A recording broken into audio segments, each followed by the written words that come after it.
Oh là là, on est d'accord, comment? Quel enfer. Oh là là, heureusement qu'on a des décos sur le côté. Tiens, tiens, regarde, hop, je te fais ça à la mano. Hop, voilà. On recommence. Bon, ça va bien, merci beaucoup. Voilà. Oh là là, le meilleur démarrage, il commence comme ça. Bon, eh ben Simon, je suis ravi de t'avoir sur cette scène, autant en tant que présentateur que comédien, que collègue de toi-même.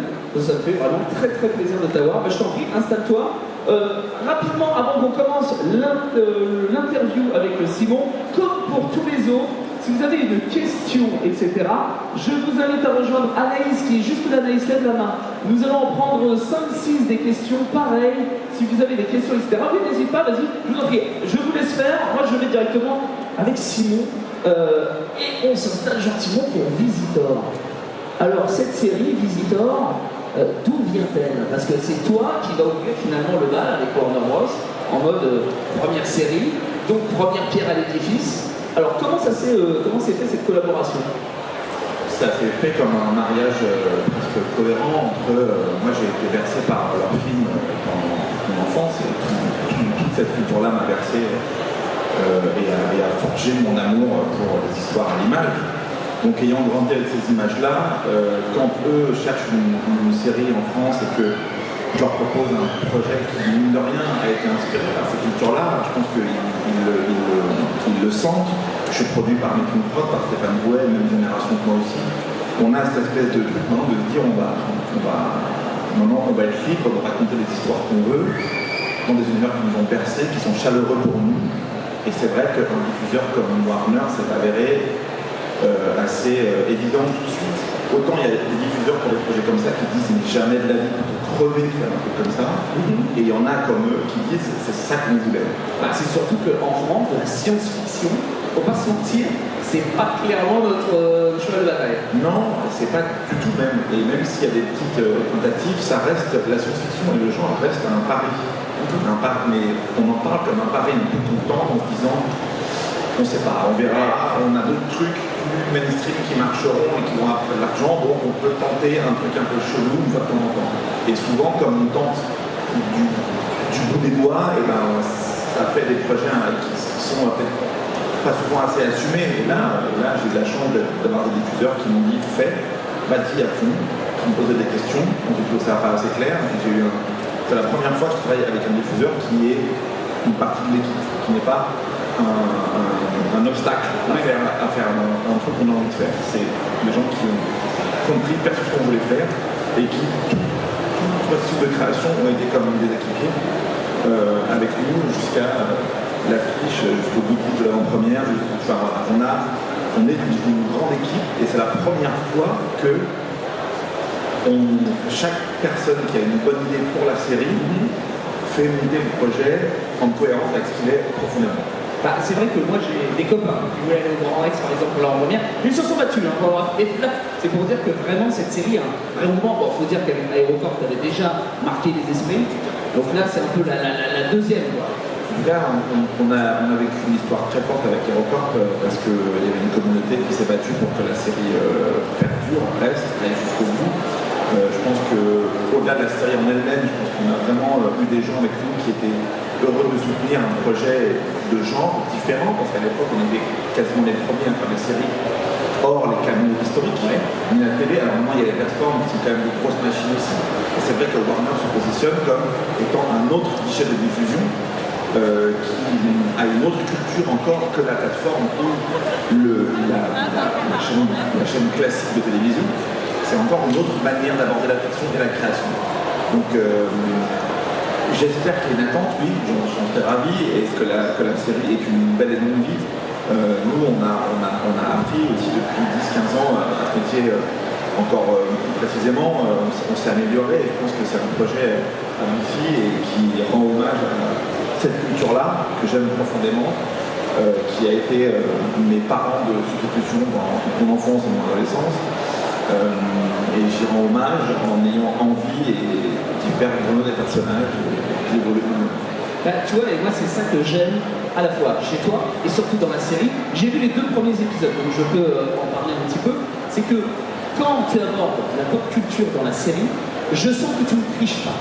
Tu vois, c'est-à-dire qu'on peut citer, je pense, X films ou X séries qui font de la pop culture en pensant oh, il y a un billet à gratter, en ce moment les X c'est la mode, tu vois ce que je veux dire. Et donc, à la limite, tu me parlais que c'était un peu des parents de substitution. Si tu devais choisir un papa et une maman version film, tu vois, en mode qu'est-ce qu'ils ont été des films de chevet, justement, chez Warner Bros et chez d'autres peut-être, justement. Bah, moi je pense que j'ai appris à gérer la tristesse et l'abandon et, avec Spielberg, avec E.T. carrément. Ça a été mon papa de mi-France parce qu'il a une naïveté, il arrive à parler de tout comme je pense un bon parent, à vous parler de quelque chose de joyeux, de triste, de flippant aussi, d'angoissant, de littéral, de familial, avec une espèce de naïveté et de sincérité qui est proche de l'enfance. Je pense que quand on a cette culture-là, j'ai l'impression que ça vient un peu du berceau et qu'on se dit on vit dans un monde où les limites nous font un peu peur, on ne se connaît pas partout, tout le temps, et apprendre se plonger dans des univers créés par d'autres qui sont plus larges, plus grands, plus magiques, je pense que c'est quelque part un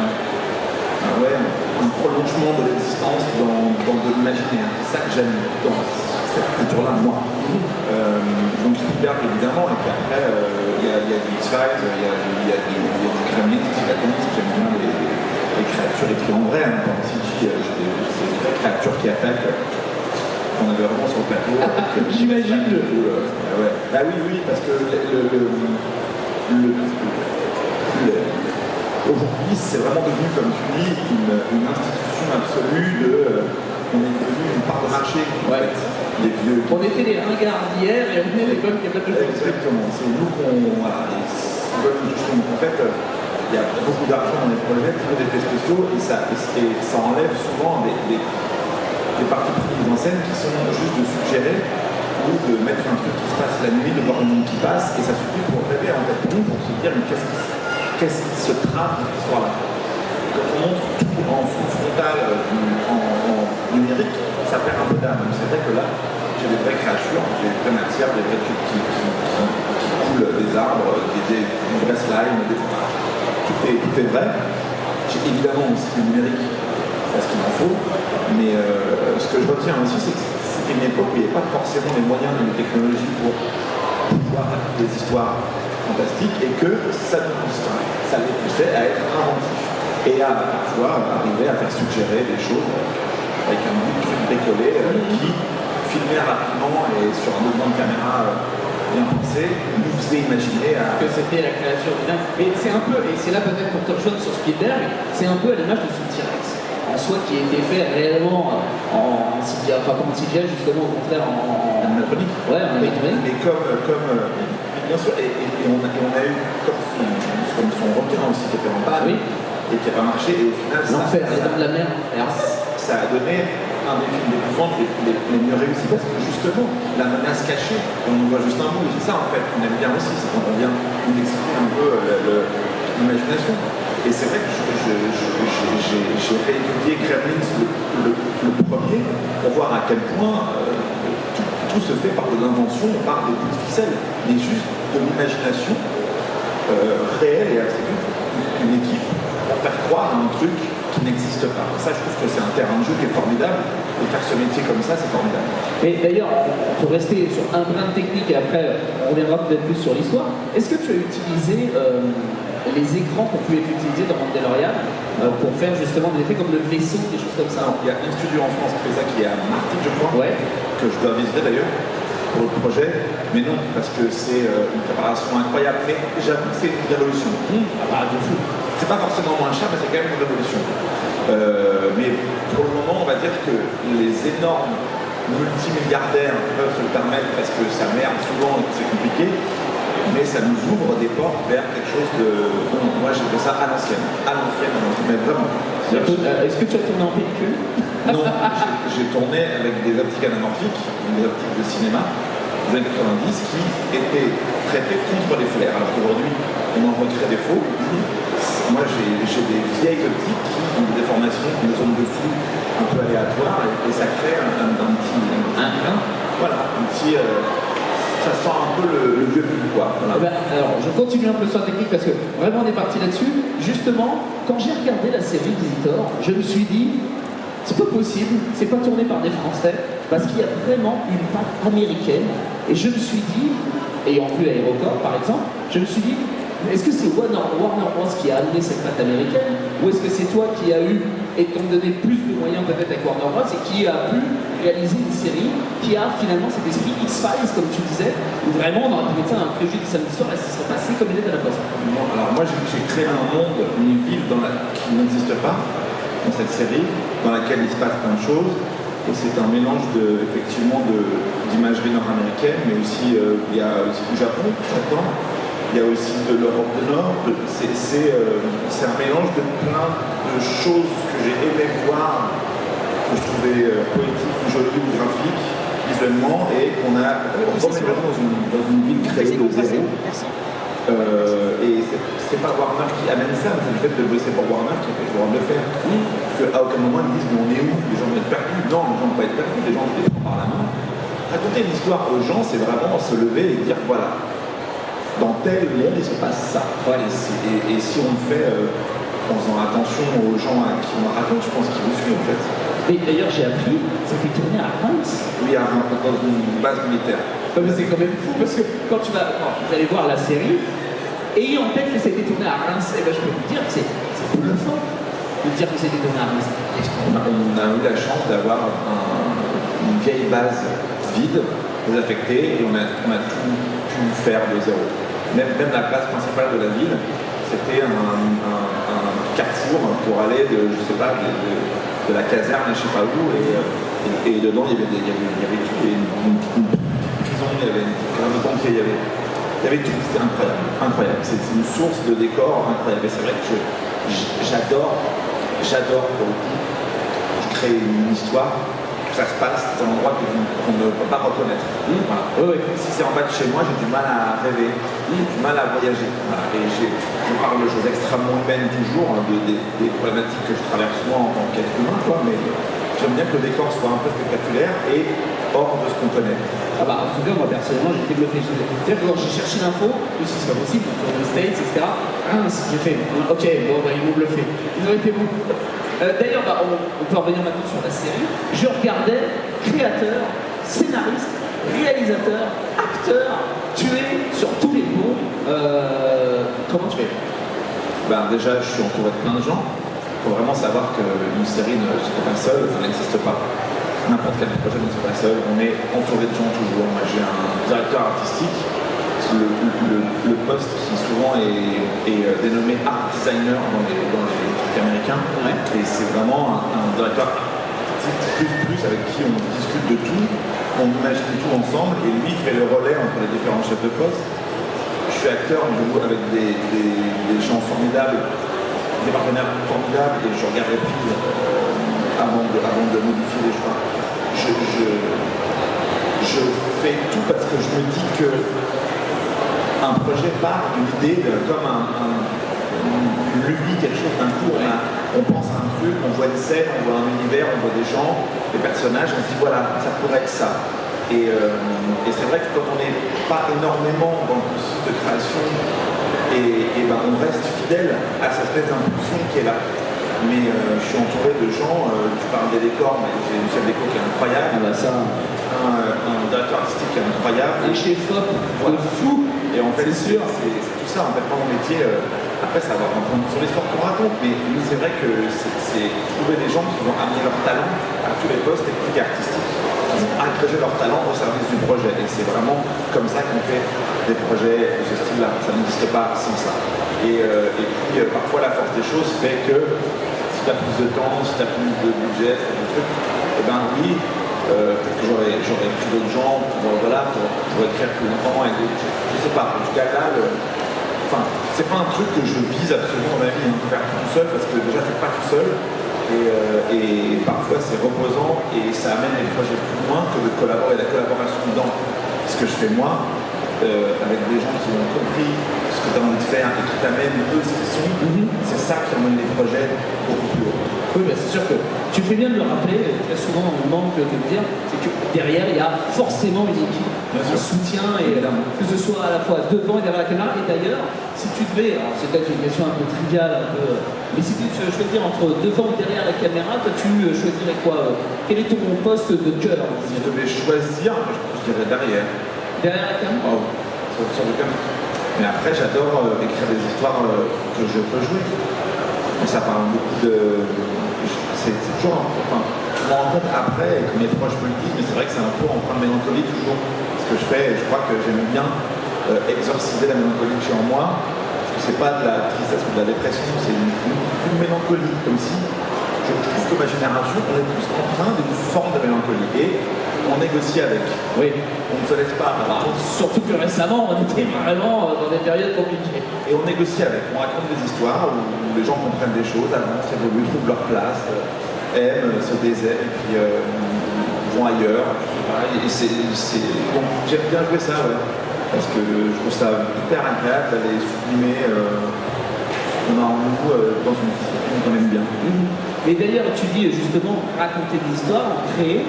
Est-ce que quand tu as été voir Warner Bros, est-ce que Visitor a été la première idée que tu leur as amenée, ou au contraire tu en avais d'autres sous la main et tu t'es dit non, direct Visitor? C'est Stéphane, le producteur, qui a dit Warner cherche un projet, un premier projet en France. On était 180 sur l'appel d'offres. D'accord. Et en fait, Stéphane m'appelle et me dit mais il faut qu'on leur ramène ça, c'est obligé. C'est obligé.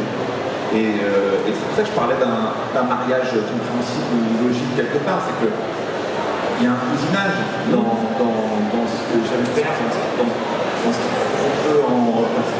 peut l'amener en France. Moi, j'ai été biberonné par eux. Donc en fait, on se retrouve après, j'adore, moi, ça me plaît beaucoup. Oui, finalement, tu reprends un peu ton enfance.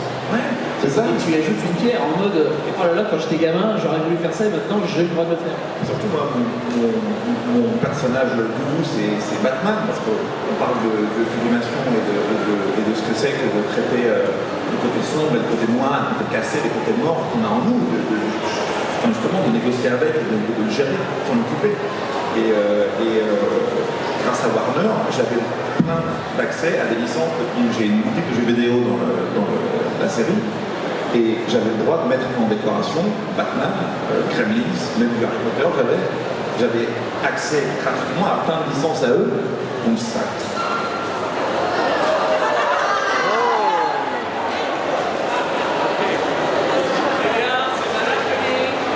Meilleur moment de ma journée. Mais je crois qu'il n'y a jamais rien de mieux, tu sais, quand tu commences l'interview, C'est génial. t'es lancé, coupure de cœur. Et là tu fais bon bah bonne soirée à tous. Alors est-ce que ça va tenir encore? Profitons-en, parce que c'est fini, on ne verra plus jamais après. Ah oui? Ah bah attends, faut que je mette une photo. Là. On enchaîne. Dis-moi, on en était où? Est-ce que tu t'en rappelles? Non. Mélancolie? Ah ouais, mélancolie.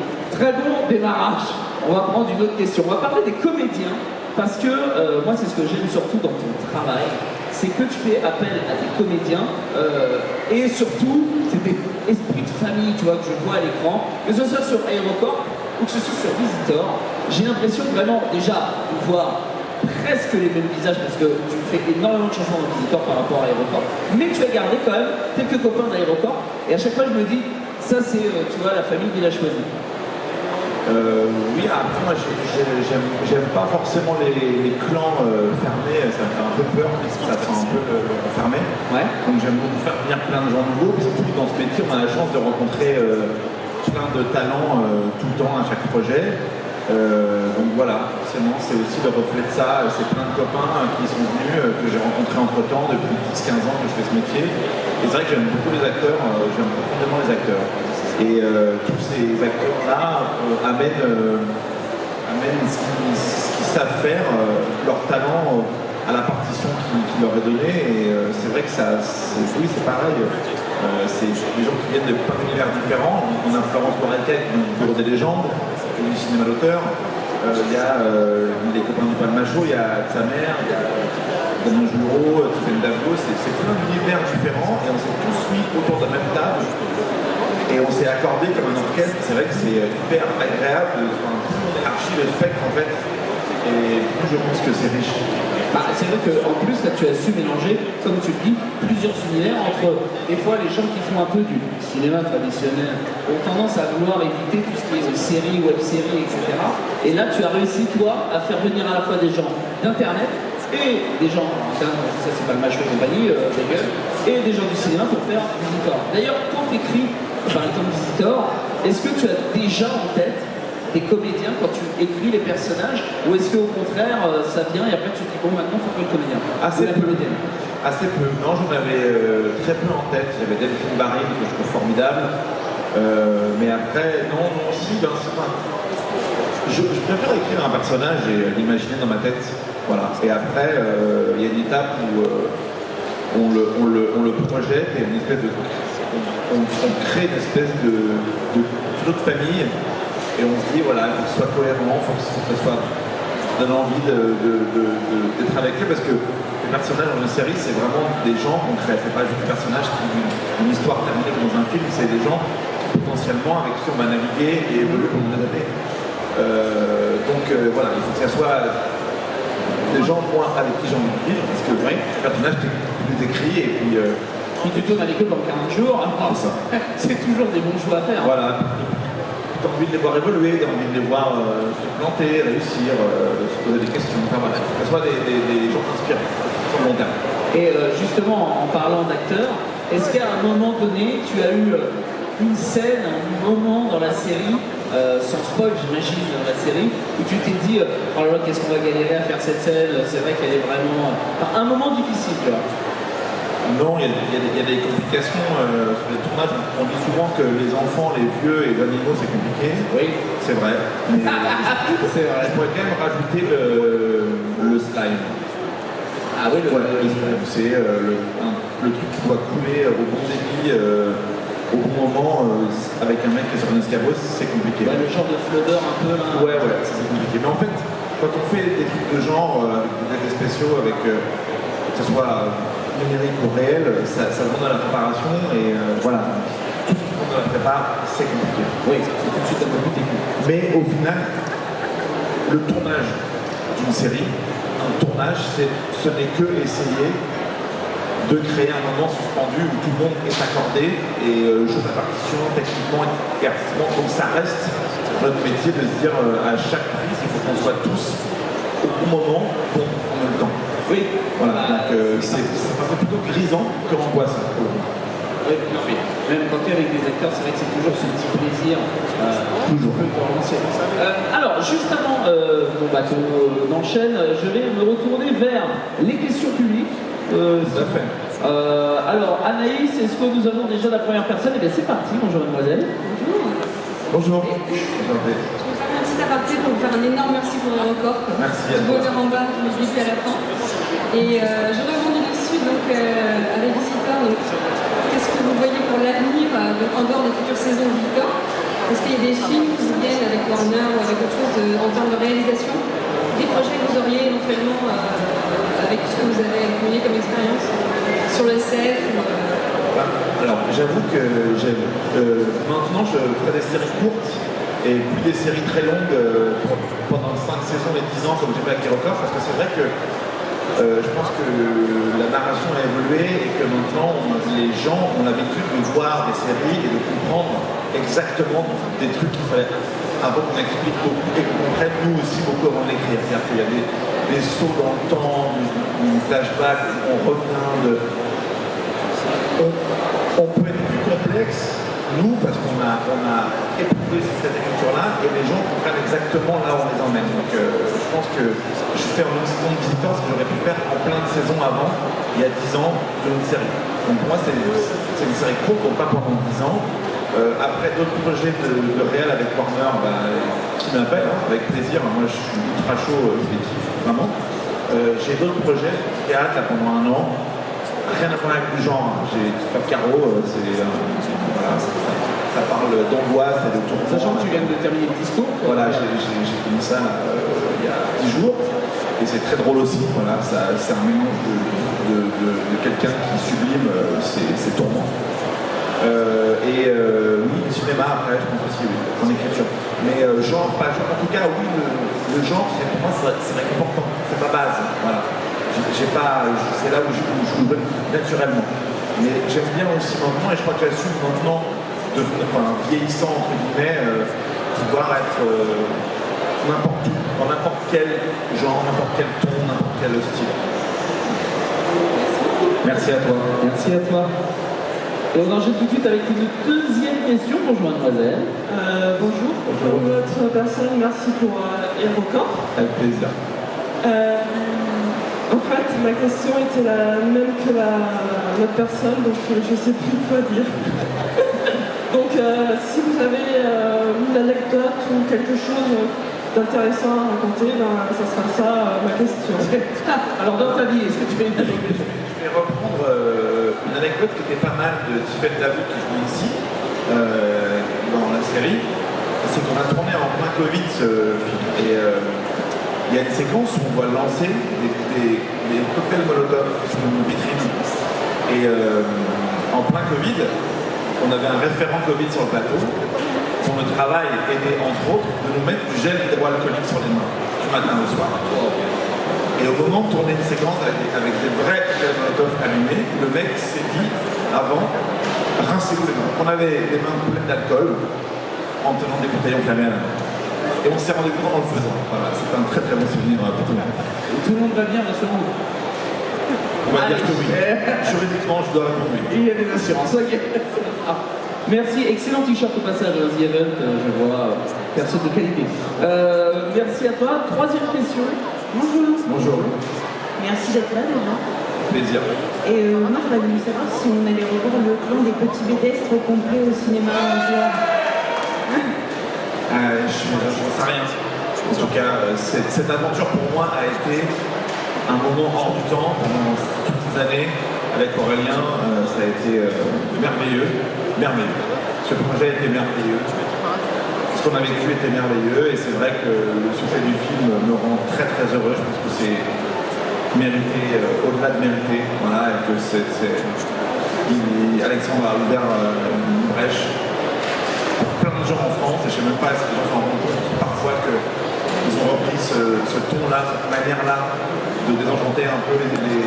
Donc voilà, et ça reste un de projet qui, quand on nous en parle, le cœur bat très fort. Merci beaucoup. Avec plaisir, merci.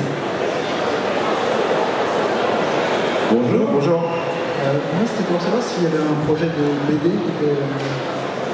qui suivait la série des visiteurs que vous aviez fait pour HeroCorp.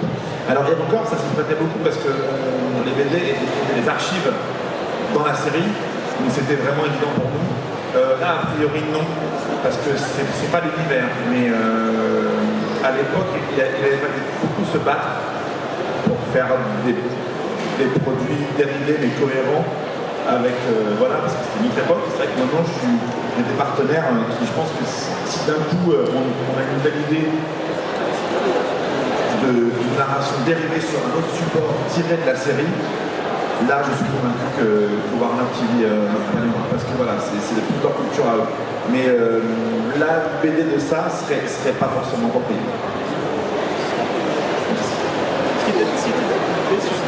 Bonjour. Bonjour. J'étais à la séance au Grand Rex, j'ai eu cette chance-là. Et bon, déjà, je suis très triste de voir bien qu'il y aura les 4 derniers épisodes sur un petit écran parce que la photographie est magnifique, sur un grand écran, ça sera absolument magnifique. C'est sublime. Et en plus de ça, partager ça avec la salle, justement, pour rire et les émotions, c'est parfait. Justement, je me demandais, vu que vous étiez dans la salle pendant toute la séance, est-ce que c'est un peu la projection de test idéale? Est-ce qu'il y a des choses qui vous ont surpris dans les réactions, des choses où les gens ont réagi, vous n'attendiez pas ce que les gens réagissent, ou à l'inverse, des rires que vous attendiez qui ne sont pas arrivés dans un sens ou dans l'autre? Est-ce qu'il y a eu des bonnes et des mauvaises surprises? Tout ça. C'est hyper compliqué de se dire, en fait, moi j'écris toujours, je suis pas un puncher du tout, je pense que je suis le pire auteur pour un mec qui fait du stand-up, tu vois, parce que je sais pas du tout, je ne maîtrise pas ça.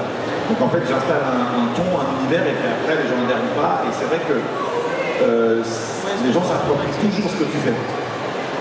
Donc j'ai été surpris, oui, parce que déjà, nous, on travaille face à l'écran depuis des mois, on ne sent rien. Nous, ce qui nous fait rire maintenant, c'est pas les premiers rêves qu'on avait à l'époque aussi, donc ça évolue. Ouais, c'est sûr qu'il y a des choses qui marchent moins, et puis ouais, il y a plein de réactions.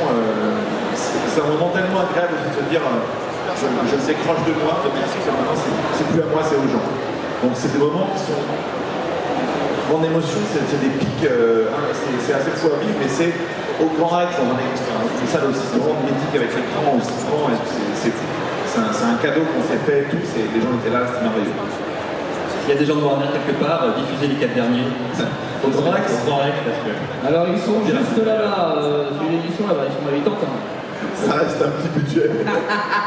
Tu m'étonnes. Merci. Ok, donc nous n'avons plus de questions publiques, et bien donc je vais te poser la dernière question. Le temps de se toujours. Bien sûr. Bien sûr. Si imaginons, parce qu'on a parlé de genre, par exemple, tu vois, et je sais que pour certains ça peut, entre guillemets, rebuter en mode oh, les films de genre c'est un truc encore expérimental, etc. Néanmoins, ce n'est pas du genre, c'est aussi surtout de comédie, tu viens de le dire, justement, à travers le Grand Rex, il y a eu des rires, etc. Et moi-même, je suis pas mal collé sur les 2 premiers épisodes. Mais comment est-ce que tu vendrais ta série à une personne qui n'est pas familiarisée au style du genre et de la science-fiction? En passant par la comédie, il y a plein de gens, des accompagnants, des acteurs qui n'étaient pas forcément sensibles au genre, qui sont rentrés par la comédie. Je pense que c'est quelque chose de tendre aussi, qui parle de... C'est une histoire, là où c'est universel, c'est des gens qui passent à côté de leur vie et il faut qu'un truc incroyable à ce point-là que des machins qui tombent du ciel pour secouer leur existence et se dire en fait on peut tous faire quelque chose de... Ouais. Et on peut tous se réveiller au bon moment et se faire une belle vie. Voilà, si on se soucie au niveau. Donc n'attendez pas une météorite les gens, on peut tous se faire une belle vie, retenez bien ça. C'est ce qui est important. Je te remercie beaucoup merci à vous pour ce temps et merci à vous aussi au public, on peut applaudir la fort. Sinon,